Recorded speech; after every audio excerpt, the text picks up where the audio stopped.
In the heart of London, where centuries of tradition meet the chaos of modern tourism, a single black cavalry horse named Thunder stood motionless at his post on Whitehall. For 3 years, he had been the pride of the household cavalry, his muscular frame and gleaming coat drawing thousands of camera clicks daily. Tourists pushed closer, children reached through barriers, and phones flashed incessantly just inches from his face. But on this particular Tuesday morning in September, something was different. Thunder's ears twitched erratically, his breathing quickened, and a thin line of sweat appeared along his neck despite the cool autumn air. What happened next would spark a debate that reached the highest levels of the British government, force ancient military traditions to confront 21st century realities, and ultimately change the face of one of London's most iconic attractions forever. This is the true story of how tourist behavior became so problematic that it threatened not just the welfare of the horses, but the very existence of a tradition that had protected British monarchs for over 350 years. The question wasn't whether change was needed. It was whether the household cavalry could adapt without losing the essence of what made them legendary. Thunder's story became the catalyst that would test the limits of tradition, duty, and the price of preserving history in an Instagram age. The morning sun cast long shadows across Horse Guards Parade as Thunder stepped through the archway onto Whitehall, his hooves creating a rhythmic clip-clop that had echoed through these streets for centuries. Mounted atop him, Corporal James Mitchell adjusted his gleaming breastplate and checked his sword one final time. It was 10:47 a.m. on September 15th, and they were beginning what would unknowingly become their final tour of duty together. Thunder was no ordinary horse. Standing 17 hands high, with a coat so black it seemed to absorb light, he was a Cleveland Bay crossbreed specifically chosen for the household cavalry. His bloodline could be traced back to horses that had carried soldiers at Waterloo. For 3 years, he had been a model of military precision, standing motionless for hours while tourists photographed him, never flinching at loud noises, never showing aggression toward the crowds that pressed closer each day. The Household Cavalry Mounted Regiment had been guarding British monarchs since 1661, when King Charles II established the unit following his restoration to the throne. What had begun as an elite fighting force had evolved into something far more complex. They were still soldiers, still trained for combat, but their daily reality involved something their predecessors could never have imagined: managing hundreds of tourists who treated them as living museum pieces. Corporal Mitchell had joined the Blues and Royals 5 years earlier, drawn by the tradition and prestige of serving in one of the British Army's most elite regiments. He had trained extensively not just in horsemanship and military protocol, but in crowd management and public relations. The modern household cavalry soldier needed to be part warrior, part diplomat, and part entertainer, all while maintaining the stoic demeanor that had become their trademark.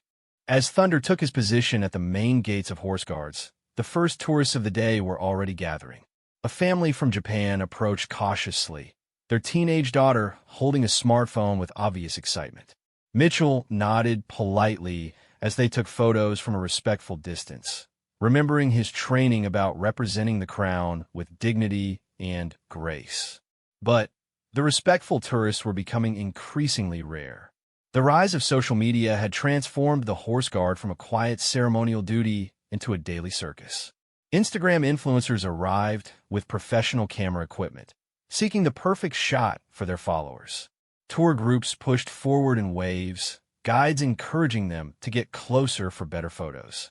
Children ran between the horses' legs while parents laughed and filmed, oblivious to the potential danger. Thunder felt the change before Mitchell did. The horse's ears began to swivel more frequently, his muscles tensing as the crowd pressed closer. A group of university students from America had arrived, their voices growing louder as they competed for attention. One young man stepped forward with his phone, positioning it just inches from Thunder's face while his friends cheered him on. The horse's training kicked in, but so did something deeper, more primitive. 3 years of accumulated stress from constant exposure to crowds, flashing cameras, and Unpredictable human behavior had taken their toll. Thunder's breathing became shallow, his pupils dilated slightly, and a fine tremor ran through his powerful frame. Mitchell felt the change immediately through his seat. After years of partnership, he could read Thunder's moods like a favorite book. Something was wrong. The horse who had stood motionless during thunderstorms and parades was showing signs of distress that Mitchell had never seen before. Dr. Sarah Henderson, the Household Cavalry's consulting veterinarian, had been warning about this for months. In her quarterly reports to the commanding officer, she had documented increasing instances of stress-related behavior among the ceremonial horses. Weight loss, decreased appetite, and behavioral changes were becoming common. The horses were essentially working animals being asked to function as living statues in an increasingly chaotic environment. The traditional rotation schedule had horses on duty for 2 hours at a time, 4 times a week. But the intensity of the tourist interaction had increased exponentially over the past 5 years. Where once a horse might encounter a few dozen tourists during a shift, they now faced hundreds. The combination of constant photography, unpredictable movements, and the general chaos of modern tourism was creating a perfect storm of stress. Thunder's specific trigger came when a tour group from Germany arrived in a large bus, disgorging 45 tourists who immediately surrounded the horse guards in a semicircle. Their guide, eager to provide an authentic experience, encouraged them to get as close as possible for photos. The sudden appearance of so many people, combined with the cacophony of multiple languages and the persistent clicking of cameras, pushed Thunder past his breaking point. The horse's head began to shake involuntarily, a clear sign of neurological stress that Mitchell recognized from his veterinary training. Thunder's hooves shifted restlessly, breaking the perfect stillness that was required of ceremonial horses. Most concerning of all, the horse began to back away from the crowd, something that went against every aspect of his training. Mitchell made a decision that would later be scrutinized by military investigators, tourism officials, and animal welfare advocates. Breaking protocol, he guided Thunder away from his post and toward the comparative quiet of the horse guards building. It was a minor action that would have major consequences, marking the first time in recent memory that a household cavalry horse had abandoned his ceremonial position due to crowd-related stress. The tourists barely noticed the departure, quickly focusing their attention on the remaining horse and rider. But for those who understood the significance, it was a watershed moment. Word spread quickly through the military hierarchy. Within hours, Dr. Henderson was examining Thunder, documenting his elevated heart rate, stress indicators, and behavioral changes. Her report would become evidence in a larger investigation that was already underway. The problem had been building for years, but the military's institutional culture made it difficult to address openly. The household cavalry prided itself on maintaining traditions exactly as they had been practiced for centuries. Admitting that modern tourism was creating problems would mean acknowledging that change was necessary, something that went against the core identity of the regiment. Behind closed doors, however, senior officers were deeply concerned. Major General William Thornton, who commanded the Household Division, had been receiving reports about increasing incidents involving tourists and horses. There had been several near misses where aggressive tourists had spooked horses, creating dangerous situations for both animals and crowds. Insurance companies were beginning to ask uncomfortable questions about liability and public safety. The economic implications were significant. The horse guards attracted over 6 million visitors annually, contributing an estimated £42 million to the London tourism economy. The sight of the mounted guards had become synonymous with British tradition, featured on postcards, tourism websites, and travel documentaries around the world. Any changes to the ceremony would have far-reaching effects beyond the military. But the welfare concerns were becoming impossible to ignore. Thunder's incident was not isolated. Over the previous 6 months, 3 other ceremonial horses had shown signs of chronic stress. Sergeant Major Robert Davies, the senior non-commissioned officer responsible for horse welfare, had begun keeping detailed logs of behavioral changes and stress indicators. His documentation painted a clear picture of animals being pushed beyond their psychological limits. The traditional military approach to such problems was to increase training and discipline. If horses were showing stress, the solution was typically more rigorous conditioning and stricter adherence to protocol. But Dr. Henderson's veterinary expertise suggested that this situation was different. The horses weren't failing to meet standards. The standards themselves had become unrealistic given the changed environment.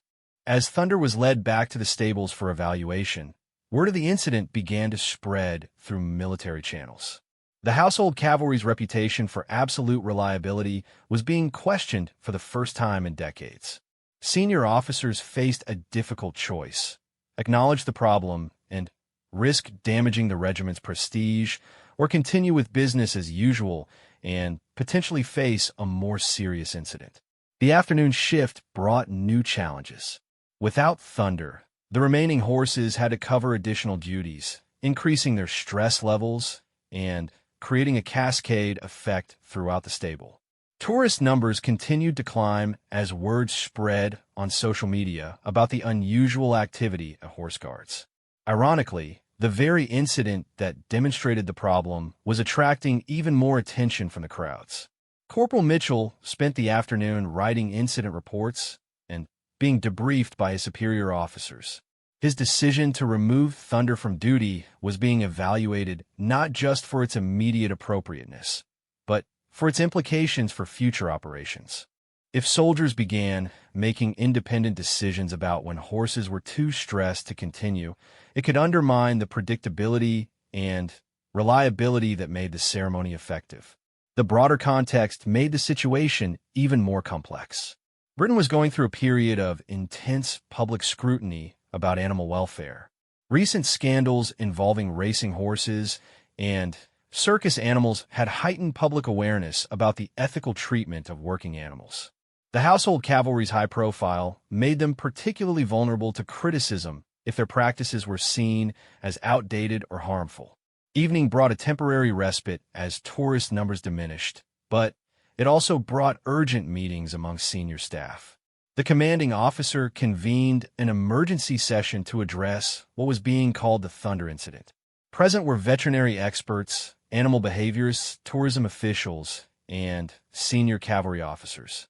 The discussion would continue late into the night and resume the following morning. Dr. Henderson's initial report on Thunder was troubling, but not unexpected. The horse showed clear signs of chronic stress, including elevated cortisol levels, weight loss, and behavioral changes consistent with anxiety disorders in horses. More concerning was her assessment that Thunder's condition was not unique.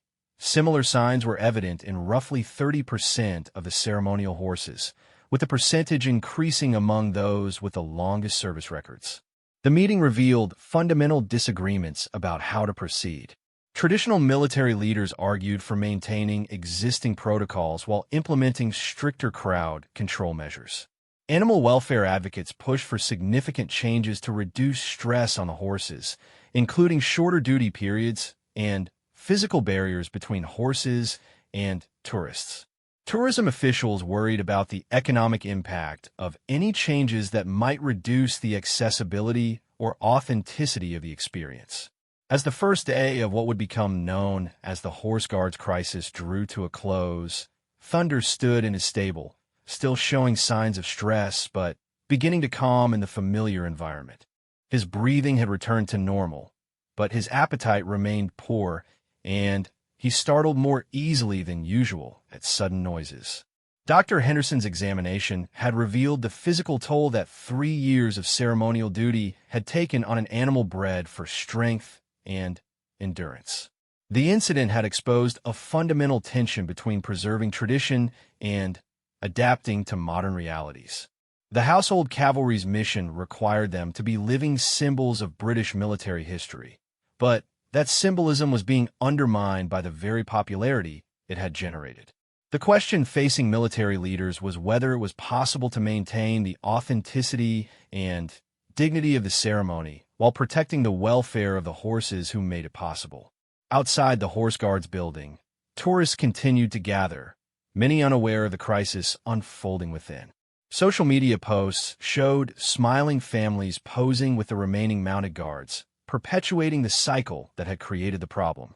The horses on duty maintained their stoic expressions, but those who knew what to look for could see subtle signs of stress, slightly elevated breathing, occasional ear movement, and the almost imperceptible tension that indicated animals operating beyond their comfort zones. The night shift brought some relief, but it also brought new concerns. Security footage from the day's incidents was being reviewed by multiple agencies, including the Metropolitan Police, who had responsibility for public safety around government buildings. The potential for a serious accident involving a stressed horse and crowds of tourists was becoming impossible to ignore. As Thunder settled into his stable for the night, surrounded by the familiar sounds and smells of the cavalry barracks, the first phase of a crisis that would challenge centuries of tradition was coming to an end. The horse who had served faithfully for 3 years had become the catalyst for changes that no one could yet imagine. His story was just beginning, and its implications would reach far beyond the gates of horse guards into the highest levels of British society and government. The emergency meeting convened at 0800 hours the following morning in the oak-paneled briefing room of Wellington Barracks, the traditional home of the Guards Division. Major General William Thornton sat at the head of a polished mahogany table that had witnessed strategic discussions dating back to World War II. Around him gathered an unlikely assembly: military officers in crisp uniforms, civilian veterinarians in practical clothing, tourism officials with briefcases full of statistics, and animal welfare representatives armed with documentation of their own. Dr. Sarah Henderson spread Thunder's medical files across the table, each page telling a story of gradual decline that had gone unnoticed until yesterday's breaking point. Blood work showed chronically elevated stress hormones. Muscle tension measurements indicated persistent anxiety, and behavioral assessments revealed a pattern of increasing sensitivity to crowd stimuli over the past 18 months. What made the data particularly damning was its consistency across multiple horses in the ceremonial rotation. Lieutenant Colonel Marcus Ashworth, commanding officer of the Household Cavalry Mounted Regiment, found himself in an impossible position. His regiment had maintained the highest standards of military excellence for over 3 centuries, but those standards were now being questioned by experts who understood animal psychology better than military tradition. The cavalry's reputation for producing soldiers who could handle any situation was being challenged by veterinarians who insisted that the situation itself had become untenable. The tourism statistics presented by Janet Morrison from Visit London painted a stark picture of exponential growth in visitor numbers. In 2018, the Horse Guards had attracted approximately 4 million visitors annually. By 2023, that number had grown to over 6 million, with peak summer days seeing crowds of over 20,000 people flowing through the area. The average tourist now spent 43 minutes in the Horse Guards vicinity, compared to 12 minutes 5 years earlier, largely due to social media, encouraging longer photo sessions and more elaborate interactions. Dr. Rebecca Stanford, an animal behaviorist from the Royal Veterinary College, presented research that challenged fundamental assumptions about horse psychology. Her study showed that horses in ceremonial roles experience stress levels comparable to animals in combat situations, with the added burden of being required to suppress their natural flight responses.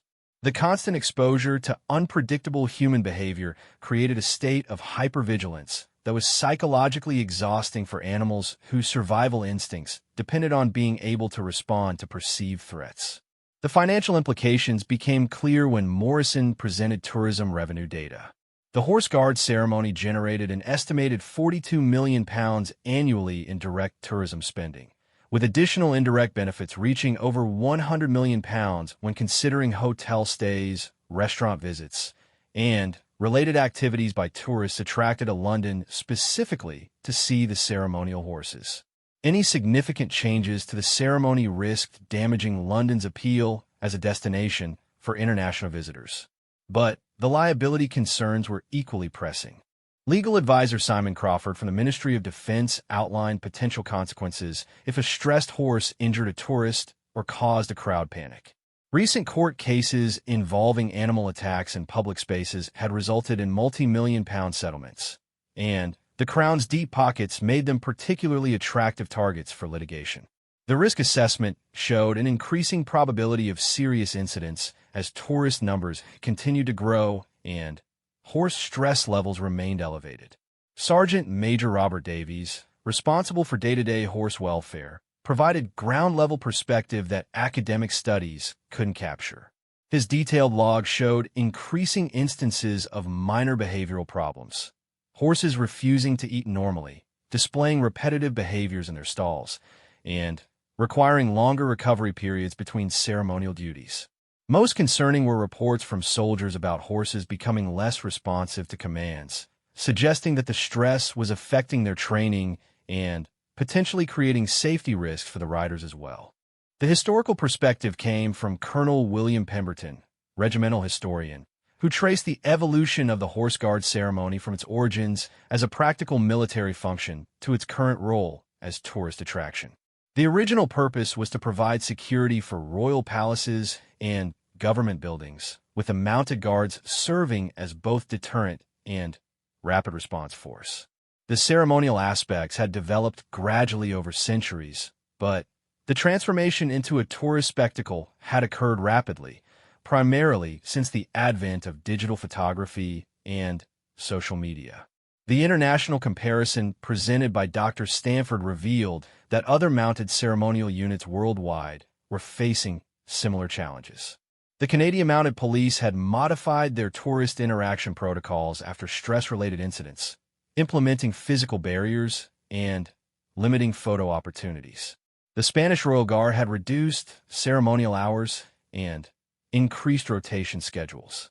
Even the iconic Swiss Guard at the Vatican had instituted new guidelines for tourist behavior to protect both guards and visitors.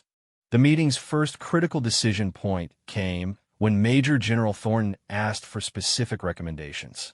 The options ranged from minimal changes that would maintain the status quo while implementing modest crowd control measures, to radical restructuring that would fundamentally alter the nature of the ceremony. Each option carried significant risks and benefits that needed careful evaluation. Dr. Henderson advocated for immediate implementation of stress reduction measures, shorter duty periods for horses, mandatory rest days between ceremonial assignments, and physical barriers to prevent direct tourist contact with animals. Her veterinary expertise lent weight to arguments about animal welfare, but her recommendations would require substantial changes to operational procedures that had remained unchanged for decades. The tourism industry representatives pushed back against any modifications that would reduce visitor access or alter the authentic experience that drew people to London. Morrison argued that the economic benefits of the ceremony justified finding ways to manage stress without changing the fundamental nature of the attraction. She proposed increased security staffing and better crowd management techniques as alternatives to physical barriers or reduced access. Military tradition faced its strongest challenge when Lieutenant Colonel Ashworth was forced to acknowledge that the current system was unsustainable. His soldiers were becoming crowd control specialists rather than elite cavalry officers, and the horses were displaying behaviors that would have resulted in immediate retirement in any other military context. The pride and prestige associated with serving in the household cavalry was being undermined by the reality of managing selfie stick-wielding tourists rather than maintaining royal security. The legal analysis revealed a web of responsibilities and potential liabilities that complicated any solution. The Crown Estate had obligations to maintain public access to historic sites. The Ministry of Defense had duty of care requirements for both soldiers and animals, and local authorities had public safety responsibilities for managing crowds in central London. Any changes would require coordination among multiple government departments and extensive legal review to ensure compliance with various regulations and treaties. Thunder's specific case became the focal point for broader discussions about individual animal welfare versus institutional needs. His medical records showed that he had been an exemplary ceremonial horse for most of his service, with excellent health ratings and perfect behavioral assessments until the gradual onset of stress symptoms over the past year. The question arose whether his condition was reversible with proper treatment and modified duties, or whether the damage was permanent and retirement was necessary. The welfare implications extended beyond the horses to the soldiers who worked with them daily. Corporal Mitchell's decision to remove Thunder from duty had been instinctive, based on his deep understanding of his horse's condition, but it had also violated established protocols that required him to maintain his post regardless of circumstances. The incident highlighted tensions between professional military requirements and personal responsibility for animal welfare that many soldiers were experiencing, but had not previously articulated. Dr. Stanford's research revealed that soldier stress levels were also elevated, though this had received less attention than animal welfare concerns. The constant pressure of maintaining ceremonial perfection while managing unpredictable crowds was taking a psychological toll on cavalry officers who had enlisted to serve as elite soldiers, but found themselves functioning primarily as tourist attractions. Recruitment and retention rates were beginning to reflect these pressures, with fewer qualified candidates expressing interest in ceremonial duties. The technological aspect of the problem became apparent when social media analysis was presented. Hashtags related to horse guards had generated over 12 million posts in the previous year, with engagement rates suggesting that more elaborate interactions with horses generated significantly more online attention. Tourists were increasingly encouraged by social media algorithms to seek more dramatic photos and videos, creating pressure for closer contact with animals that was incompatible with their welfare needs. The afternoon session focused on potential solutions, each carrying significant implications for military tradition, tourism revenue, and animal welfare. Physical barriers such as gates or fencing would protect horses, but might diminish the authenticity that made the ceremony appealing. Reduced duty hours would address stress concerns, but require larger numbers of horses and soldiers, increasing costs significantly. Alternative locations for tourist interactions could preserve the ceremony while managing crowds, but would require major infrastructure changes and planning permissions in historic central London. The compromise proposals revealed the complexity of balancing competing interests. A phased implementation approach could gradually introduce changes while monitoring their effects, but it would also extend the period during which animals continued to experience stress. Enhanced veterinary monitoring could identify problems earlier, but wouldn't address the underlying causes. Improved crowd management might reduce some stressors, but couldn't eliminate the fundamental issue of large numbers of unpredictable tourists in close proximity to working animals. International consultation brought valuable perspective from military units worldwide that had faced similar challenges. The French Republican Guard had successfully implemented a dual system where some horses participated in traditional ceremonies with limited tourist access, while others were specifically trained and assigned for tourist interaction duties. This approach preserved the authenticity of ceremonial functions while acknowledging the legitimate public interest in accessing these cultural attractions. The Canadian experience offered a different model, where ceremonial duties were separated from tourist interaction entirely.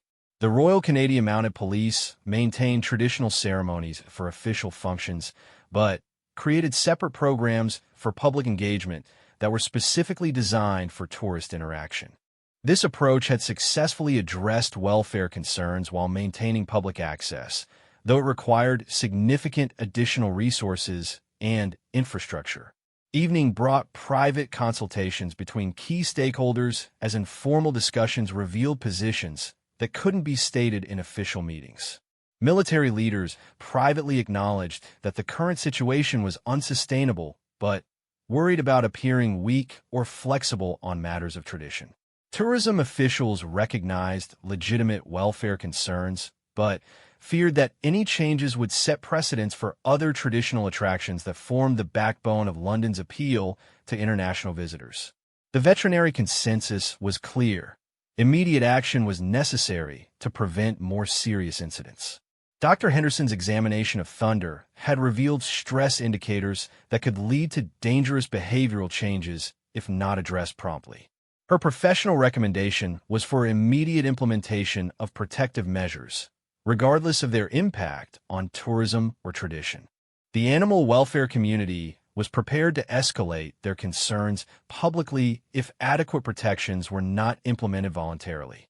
Behind closed doors, senior government officials were already discussing the broader implications of the horse guard situation. The Department for Culture, Media, and Sport had responsibility for balancing heritage preservation with public access, while the Treasury was concerned about potential impacts on tourism revenue. The Prime Minister's office was monitoring the situation for its potential political implications, particularly given increasing public awareness of animal welfare issues. As the second day of crisis management concluded, Thunder remained in his stable, showing some improvement in his stress indicators but still far from his normal condition. His case had become a symbol of broader tensions between preserving historical traditions and adapting to modern realities. The horse who had faithfully served for 3 years had inadvertently triggered a debate that would influence not just the household cavalry, but the way Britain balanced heritage preservation with contemporary ethical standards. The meeting adjourned with an agreement to reconvene the following morning, but the intervening hours would bring new developments that would accelerate the timeline for decision-making. Word of the crisis was beginning to leak to media outlets, and animal rights organizations were preparing to mobilize public opinion around Thunder's story. The quiet internal discussion was about to become a very public debate about tradition, animal welfare, and the price of preserving history in the modern world. The crisis escalated dramatically when Jennifer Walsh, a freelance journalist covering London tourism, published her investigation into horse guards' animal welfare on the morning of the third day. Her article, titled "The Hidden Cost of Royal Tradition," featured leaked photographs of Thunder in his stable showing visible signs of stress, along with quotes from anonymous cavalry soldiers expressing concerns about horse welfare that they couldn't voice officially. Within hours, the story was picked up by major news outlets, transforming what had been an internal military matter into a national debate. The timing couldn't have been worse for the household cavalry. September marked the beginning of peak tourist season, when international visitors flocked to London for favorable weather and cultural events. The Horse Guard ceremony was experiencing its highest attendance of the year, with daily crowds exceeding 15,000 people and weekend numbers approaching 20,000. The combination of massive public attention and peak operational demands created a perfect storm that military leaders were struggling to navigate. Thunder's story resonated powerfully with the British public, who had long prided themselves on their nation's commitment to animal welfare. The image of a magnificent military horse suffering in silence while tourists took selfies struck a particularly sensitive nerve. Social media erupted with hashtags like Save Thunder and Protect the Guard Horses, with posts reaching millions of people worldwide within 24 hours of the story breaking. Dr. Sarah Henderson found herself at the center of media attention, fielding calls from journalists, animal rights activists, and concerned citizens. Her professional assessment of Thunder's condition became the scientific foundation for arguments about systematic problems within the ceremonial system. Her measured, clinical descriptions of chronic stress in horses provided credible evidence that supporters of change could cite, while her recommendations for immediate intervention added urgency to reform proposals. The response from animal rights organizations was swift and coordinated. People for the Ethical Treatment of Animals issued a statement calling for the immediate retirement of all ceremonial horses and replacement with alternatives that didn't involve live animals. The Royal Society for the Prevention of Cruelty to Animals launched an investigation into the Horse Guards' practices, while the British Horse Society organized protests outside the Ministry of Defense demanding immediate reforms. The political implications became apparent when members of Parliament began receiving hundreds of letters from constituents demanding action to protect the ceremonial horses. Sarah Campbell, MP for a London constituency that included many tourist attractions, called for parliamentary hearings on the welfare of animals used in government ceremonies. Her motion gained rapid support from MPs across party lines, reflecting the broad public concern that the story had generated. International media coverage amplified the pressure on British authorities to respond decisively. CNN ran a feature on traditional ceremonies and animal welfare that used Thunder's case as a prominent example. The BBC World Service broadcast interviews with veterinary experts who contextualized the horse guard situation within broader global discussions about using animals for entertainment and ceremonial purposes. Tourism boards from competing destinations seized the opportunity to highlight their own more progressive approaches to animal welfare. Behind the scenes, emergency meetings were being held at the highest levels of government. The Secretary of State for Defense convened crisis management sessions that included representatives from the Prime Minister's office, the Department for Culture, Media and Sport, and the Treasury.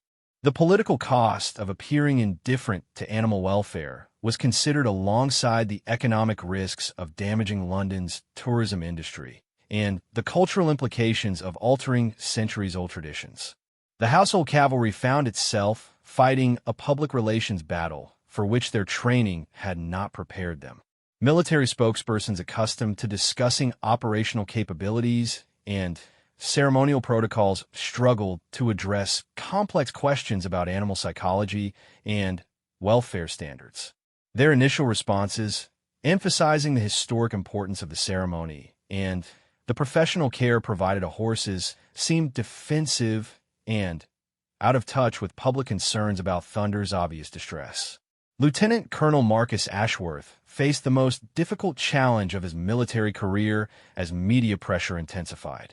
His regiment's reputation for excellence was being questioned publicly for the first time in recent memory, and traditional military solutions seemed inadequate for a problem that required public engagement and transparency.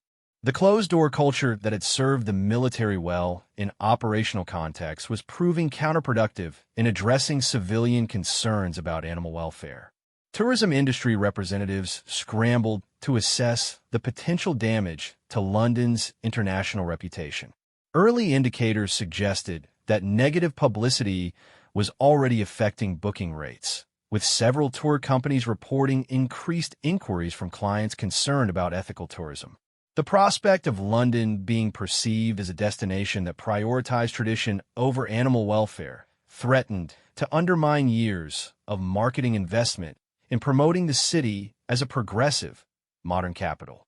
Dr. Rebecca Stanford's research gained new relevance as media outlets sought expert commentary on horse psychology and stress responses.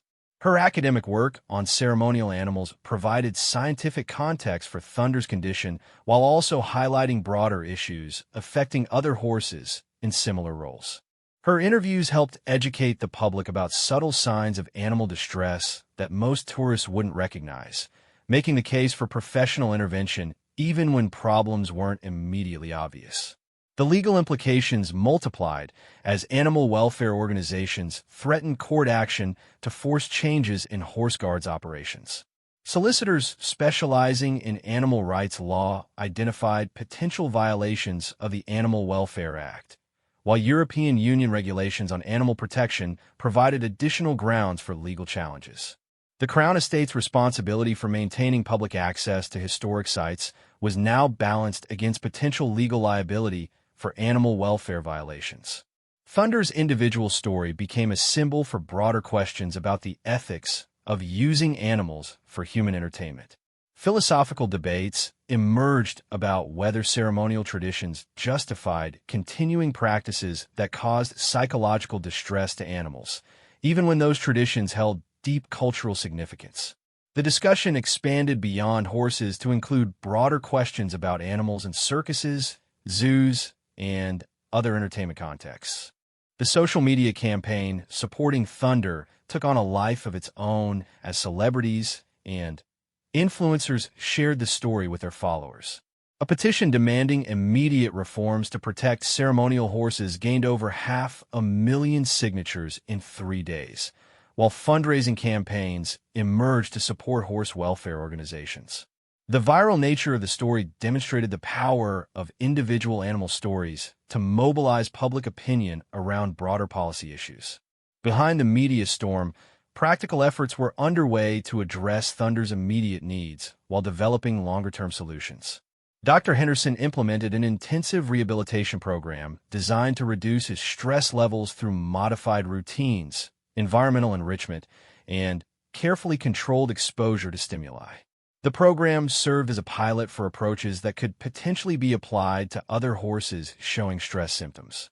The operational impact on horse guard ceremonies became apparent as military commanders struggled to maintain normal schedules with reduced horse availability. Thunder's removal from active duty, combined with the need to assess other horses for stress symptoms, created staffing challenges that forced modifications to ceremonial protocols. These changes, while necessary for animal welfare, provided critics with evidence that the traditional system was no longer sustainable. Sergeant Major Robert Davies found his detailed logs of horse behavior and welfare becoming crucial evidence in both internal investigations and external scrutiny. His documentation demonstrated that Thunder's case was not isolated, but part of a pattern affecting multiple animals in the ceremonial rotation. The systematic nature of the problem made it clear that individual solutions would be insufficient. Comprehensive reform was necessary. The international dimension of the crisis became apparent when diplomatic missions began receiving inquiries from their home countries about British animal welfare standards. Several European nations with their own ceremonial traditions closely monitored developments, recognizing that any precedent set in Britain could affect their own practices. The global reach of social media had transformed a local London issue into an international case study in balancing tradition with modern ethical standards. Economic analysis revealed the complex financial calculations underlying the debate. While tourism revenue from horse guards was substantial, the cost of potential reforms was also significant. Installing physical barriers, reducing ceremonial hours, and implementing enhanced veterinary care would require multi-million-pound investments at a time when government budgets were under pressure. However, the cost of damaged international reputation and potential legal liability could be even higher. Professional military assessment of the situation acknowledged that operational effectiveness was being compromised by the current crisis. Soldiers were spending increasing amounts of time managing media attention and public relations rather than focusing on their primary mission of royal protection. The distinction between ceremonial duties and entertainment was becoming blurred in ways that challenged the fundamental identity of the regiment.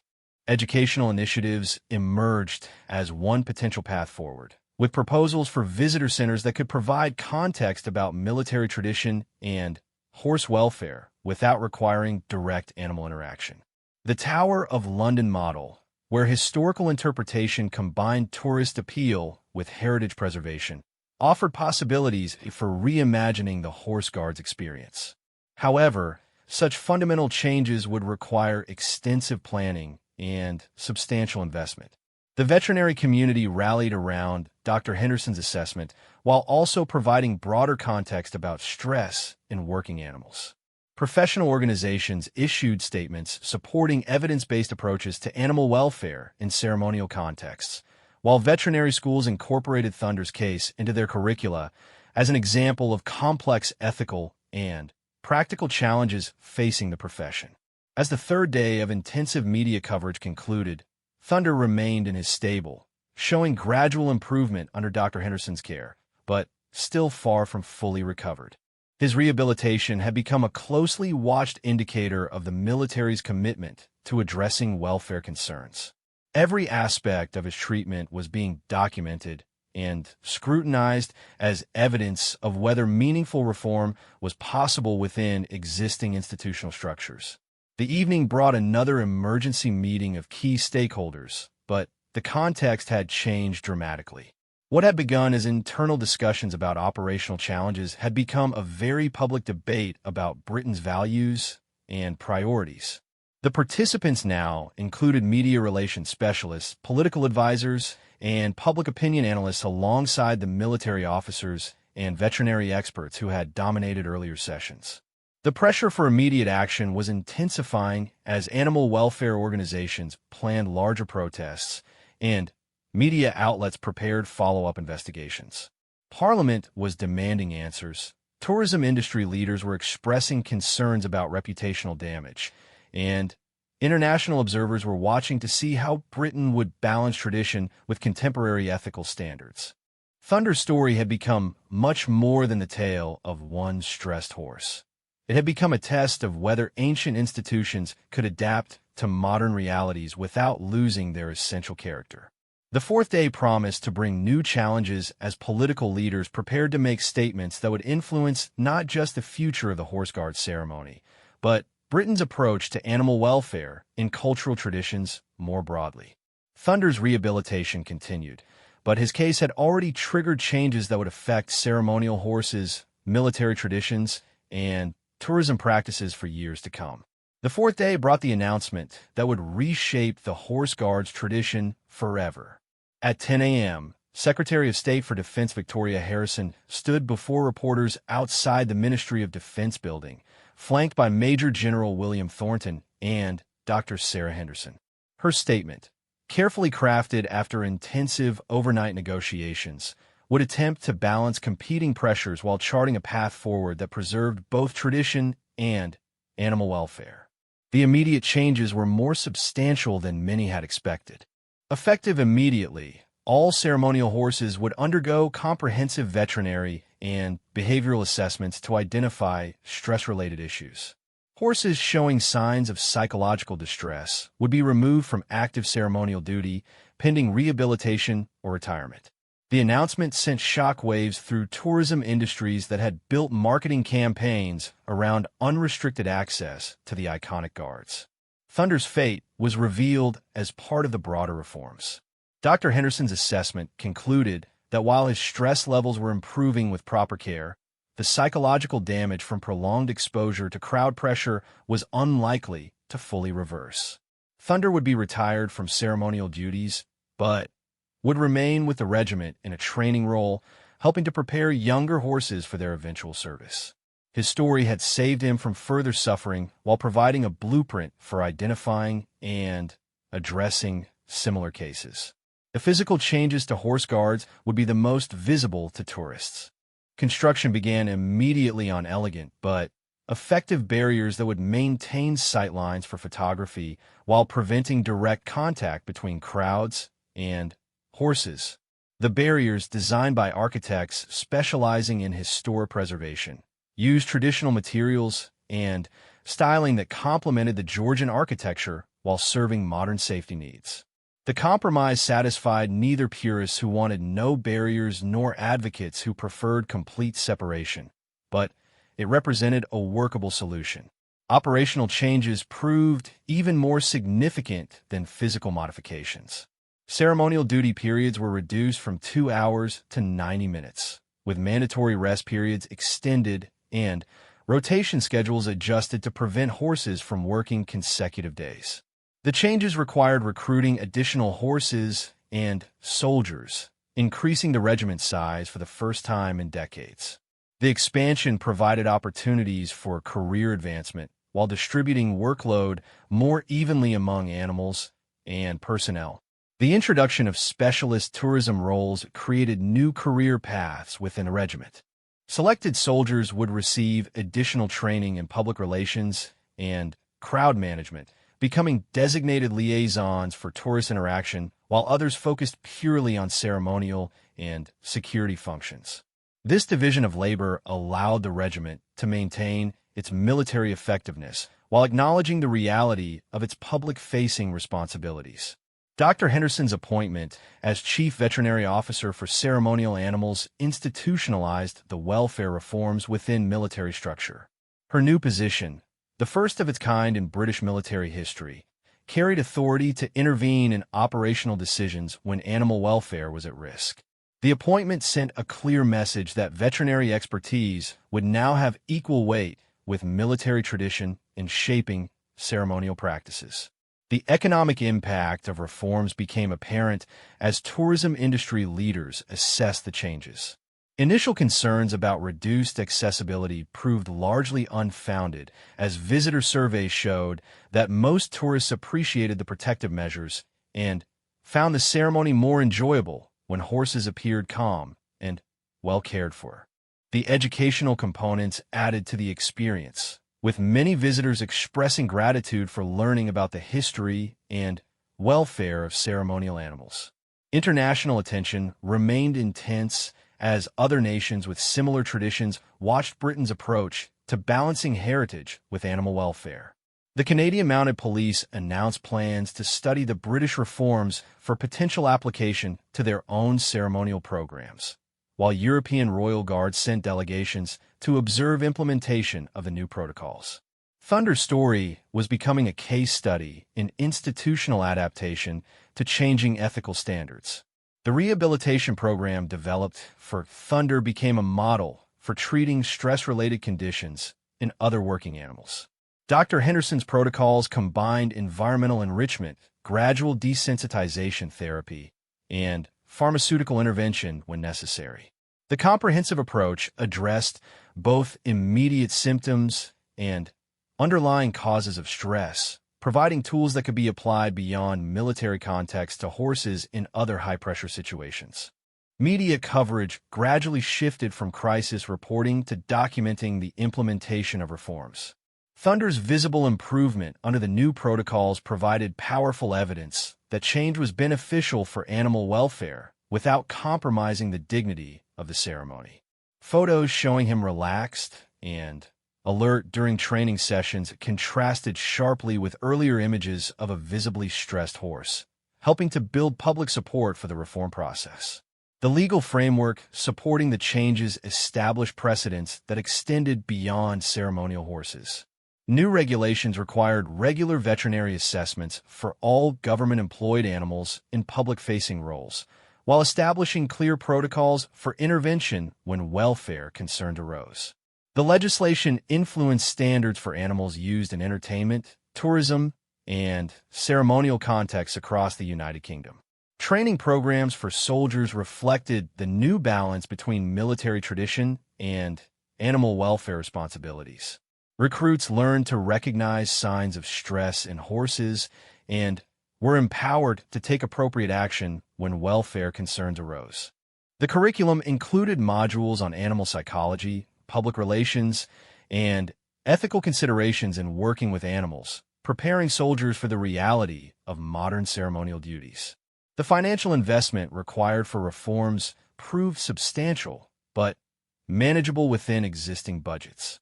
Barrier installation, facility modifications, and expanded staffing cost approximately £8 million initially, with ongoing annual costs of £3 million for enhanced veterinary care and additional personnel. Tourism revenue remained stable, indicating that public support for animal welfare measures offset any negative impact from reduced accessibility. Research initiatives spawned by Thunder's case began producing valuable data about stress in working animals.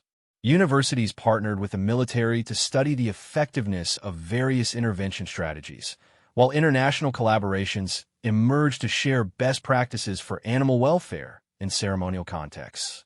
The scientific knowledge generated by these programs extended benefits beyond military applications to civilian contexts involving working animals. Public education campaigns launched alongside the operational changes helped build understanding about the complexity of balancing tradition with welfare concerns.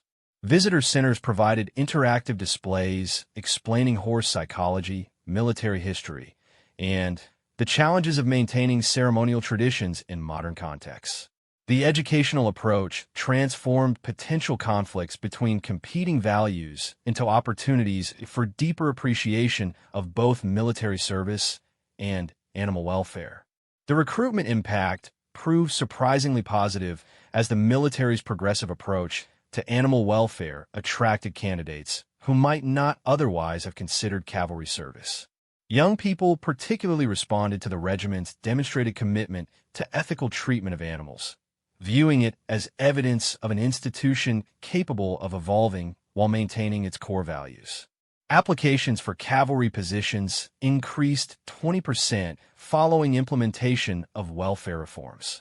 International cooperation emerged as nations shared experiences and best practices for ceremonial animal welfare.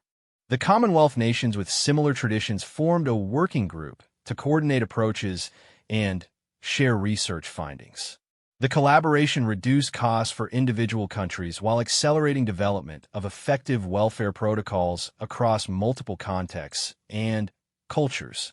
Thunder's daily routine in retirement illustrated the success of the rehabilitation program. Morning training sessions with young horses provided mental stimulation while contributing to their preparation for ceremonial duties. Afternoon periods of free exercise and social interaction with other retired horses supported his psychological recovery. Regular veterinary monitoring confirmed continued improvement in stress indicators and overall health measures. The tourism industry adapted successfully to the new protocols, with several companies developing specialized tours focusing on military history and animal welfare. The educational component enhanced visitor experience while generating additional revenue streams. International recognition of Britain's progressive approach to ceremonial animal welfare became a marketing advantage rather than the liability many had initially feared. Parliamentary hearings on ceremonial animal welfare established regulatory frameworks that extended beyond the military to other government-associated animal use. The comprehensive approach addressed welfare in royal processions, state ceremonies, and diplomatic events, creating consistent standards across all government activities involving animals. The legislation became a model for other nations developing their own animal welfare regulations. As autumn progressed, Thunder's transformation from a stressed ceremonial horse to a content retiree symbolized the broader success of institutional reform. His calm demeanor during training sessions demonstrated that the psychological damage from prolonged stress could be addressed with appropriate intervention. His story continued to inspire animal welfare advocates while proving that military traditions could evolve without losing their essential character. The one-year anniversary of Thunder's initial stress incident became an opportunity to assess the comprehensive impact of reforms. Stress-related problems among active ceremonial horses had decreased by 75%, while tourist satisfaction surveys showed improved ratings for the overall horse guards experience. The changes had succeeded in protecting animal welfare while maintaining the ceremony's appeal to international visitors. Dr. Henderson's research program produced peer-reviewed studies that advanced scientific understanding of stress in working animals. Her protocols were adopted by military units worldwide, while also influencing civilian applications in tourism, entertainment, and sport contexts. Thunder's case had generated knowledge that benefited animals far beyond the ceremonial horses that had inspired the original reforms. The institutional culture within the household cavalry reflected deeper changes in attitudes toward balancing tradition with contemporary values. Soldiers expressed pride in their regiment's leadership on animal welfare issues while maintaining strong identification with military traditions and ceremonial excellence. The reforms had strengthened rather than weakened institutional identity by demonstrating adaptability and ethical leadership. Regional economic analysis showed that concerns about tourism damage had been largely unfounded. London's reputation as a destination committed to ethical practices enhanced its appeal to increasingly conscious travelers. The reforms contributed to broader positioning of Britain as a nation capable of preserving heritage while adapting to modern ethical standards. 5 years later, Thunder continued to thrive in his retirement role, his story having transformed from crisis to success story. The protocols developed for his rehabilitation had become standard practice for addressing stress in ceremonial animals worldwide. His case demonstrated that individual animal welfare concerns could catalyze systemic changes that benefited entire populations while preserving cultural traditions that held deep meaning for millions of people. The horse guard ceremony continued to draw crowds from around the world, but the experience had evolved to reflect contemporary values while honoring historical traditions. Thunder's legacy lived on in every calm, well-cared-for horse that stood sentinel at the gates, proving that progress and preservation could work together to create something better than what had existed before. His story remained a testament to the power of individual cases to drive broader social change, while respecting the values that made traditions worth preserving. 10 years after Thunder's dramatic intervention forced changes to the horse guard ceremony, the story had entered the realm of legend. Children visiting London with their families heard guides recount the tale of the brave black horse, whose struggle led to reforms that protected all ceremonial animals. Thunder himself, now 19 years old, and showing the distinguished gray muzzle of a senior horse, had become an unlikely ambassador for both military tradition and animal welfare. The anniversary brought together many of the key figures who had shaped the transformation. Dr. Sarah Henderson, now Director of Veterinary Services for all government ceremonial animals, stood in the courtyard of the Hyde Park Barracks watching Thunder graze peacefully in the paddock reserved for retired horses. Her career had been defined by the changes that began with his case, leading to international recognition as a pioneer in ceremonial animal welfare protocols. Major General William Thornton, promoted following the successful handling of the crisis, reflected on how the military's initial resistance to change had given way to pride in their progressive leadership. The Household Cavalry had become a model for military units worldwide, hosting delegations from dozens of nations seeking to implement similar welfare reforms. The regiment's reputation had been enhanced rather than diminished by their willingness to evolve with changing social expectations. Lieutenant Colonel Marcus Ashworth, now commanding the entire Household Division, had overseen the institutionalization of reforms that initially seemed threatening to military tradition. The expansion of the regiment to accommodate reduced duty schedules had created opportunities for career advancement while maintaining operational effectiveness. Recruitment had remained strong as public respect for the military's ethical leadership attracted high-quality candidates. Corporal James Mitchell, promoted to Sergeant Major and now responsible for training the next generation of ceremonial soldiers, often used Thunder's story to illustrate the importance of individual responsibility within institutional frameworks. His decision to remove Thunder from duty, initially controversial, was now held up as an example of professional judgment that balanced immediate welfare concerns with broader institutional needs. The physical transformation of horse guards reflected the success of balancing preservation with adaptation. The protective barriers have been refined over the years, incorporating technological innovations that enhanced both safety and visitor experience. Digital displays provided real-time information about horse welfare and behavior, helping tourists understand and appreciate the animals they were observing. Tourism statistics demonstrated that concerns about reduced accessibility had been misplaced. Annual visitor numbers had grown to over 8 million, with satisfaction surveys showing consistently higher ratings following implementation of welfare reforms. International travel guides highlighted London's progressive approach to animal welfare as a distinctive attraction, drawing visitors specifically interested in ethical tourism experiences. The educational programs developed around Thunder's story had expanded into comprehensive curricula used in schools throughout the United Kingdom. Children learned about military history, animal psychology, and ethical decision-making through interactive programs that used the horse guards as a case study in institutional adaptation. The programs had been exported internationally, spreading awareness about animal welfare and institutional change far beyond their original context. Research initiatives spawned by the original crisis continued to produce valuable insights about human-animal relationships in ceremonial contexts. The data collected over a decade of reformed operations provided compelling evidence about the effectiveness of welfare interventions while documenting the compatibility of ethical practices with traditional functions. Academic journals regularly publish studies based on the horse guard's experience, establishing it as a foundational case in applied animal psychology. The legal framework developed to support the reforms had influenced legislation far beyond ceremonial contexts. Animal welfare standards established for government-employed animals have been adopted by private companies and entertainment industries, creating ripple effects throughout society. The precedent of prioritizing scientific assessment over tradition in animal welfare decisions had shaped court rulings and regulatory policies across multiple sectors.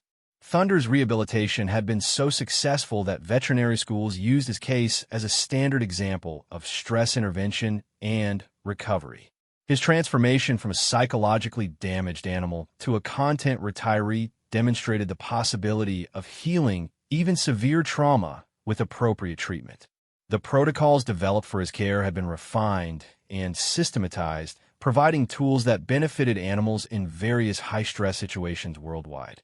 International cooperation on ceremonial animal welfare had evolved into formal agreements and shared research programs. The Commonwealth Working Group on Ceremonial Animal Welfare had developed standards adopted by over 30 nations, with regular conferences sharing best practices and coordinating research efforts. Thunder's story was invariably mentioned at these gatherings as the catalyst that had initiated global attention to these issues. The economic analysis of the reforms showed net positive impacts that had only strengthened over time. Initial investment costs have been recovered through increased tourism revenue and enhanced international reputation. London's positioning as a leader in ethical practices had attracted conferences, educational tours, and international partnerships that generated substantial economic benefits beyond traditional tourism. Media coverage had evolved from crisis reporting to celebration of successful institutional adaptation. Documentary films about Thunder's story and its broader implications were broadcast internationally, while books for both adult and children's audiences spread awareness about the importance of animal welfare in cultural traditions. The story had become a powerful narrative about the possibility of positive change within established institutions. The scientific community continued to benefit from ongoing research programs at horse guards. Stress monitoring technology developed for ceremonial horses had applications in veterinary medicine, animal training, and wildlife conservation. The controlled environment and long-term data collection provided unique opportunities for studying animal psychology and developing intervention strategies. Cultural institutions worldwide had adapted lessons from the horse guards' experience to their own contexts. Zoos, circuses, and entertainment venues had implemented welfare protocols inspired by the military's approach to balancing public access with animal protection. The influence of Thunder's story extended far beyond its original context to shape practices throughout the animal exhibition industry. The military culture within the household cavalry had been permanently changed by the experience of leading rather than following social change. Officers took pride in their institution's role in advancing animal welfare while maintaining excellence in ceremonial and operational functions. The balance between tradition and progress had become a defining characteristic of the regiment's identity. Political leaders frequently cited the Horse Guards reforms as an example of effective government response to emerging social concerns. The case demonstrated how institutions could adapt to changing values without sacrificing their essential functions or identity. Politicians from across the spectrum used the example to illustrate the possibility of progressive change within traditional frameworks. Thunder's daily routine in his 19th year reflected his complete recovery and adaptation to retirement. Morning interactions with visiting school groups provided gentle socialization, while educational opportunities for children. Afternoon training sessions with young horses allowed him to contribute his experience to the next generation of ceremonial animals.